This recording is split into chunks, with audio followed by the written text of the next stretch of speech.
gootee bontuu maalla gootee akkamna gootee maalla gootee moo falana gootee alla alla jaalaltitee way jaalaltitee na keessa magartee hanga arraa yoomnaaf hubattee nattiin callisin atiyyee yoo rabbii sodaate nattiin callisin atiyyee yoo rabbii sodaate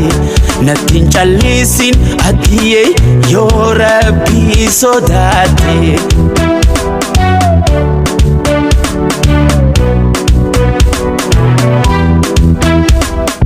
Rakkadhee hin beeku jaalalaan qabame cinqadhee hin beeku jaalalaan qabame arraalala arke akkamaata huume summa jalaan deema galgala ganama hogguu siif hin hima tiyyatuun dhuguma siif galu yoomuma calliftee ma'ustaa nan dubbadhuu ni beektaa calliftee ma'ustaa nan dubbadhuu ni beektaa calliftee ma'ustaa nan dubbadhuu ni beektaa calliftee ma'ustaa nan dubbadhuu ni beektaa calliftee ma'ustaa nan dubbadhuu ni beektaa calliftee ma'ustaa nan dubbadhuu ni beektaa. Dhiyoodha sirraa fagoon jiru nagarta gammachuun too irru namootee malaa godhuu garuu arrateeti tiyyaas boru dafii na dhaqqabi osoo lubbuun jiru yoo tana beeyte sheenaan simmiitu garuu sheenaan simmiitu garuu.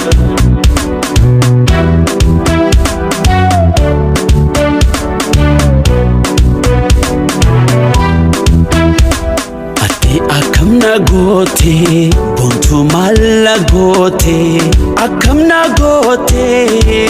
maalla gootee moo falana gootee alla alla jaalaltitee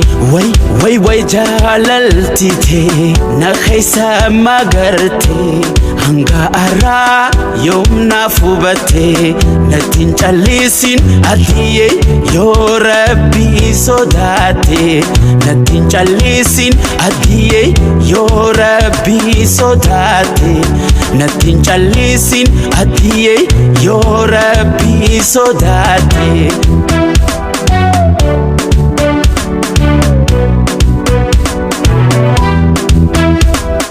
Rakkadhee hin beeku jaalalaan qabame cinqadhee hin beeku jaalalaan qabame arraalala arke akkamaata huume summa jalaan deema galgala ganama hogguu siif hin hima.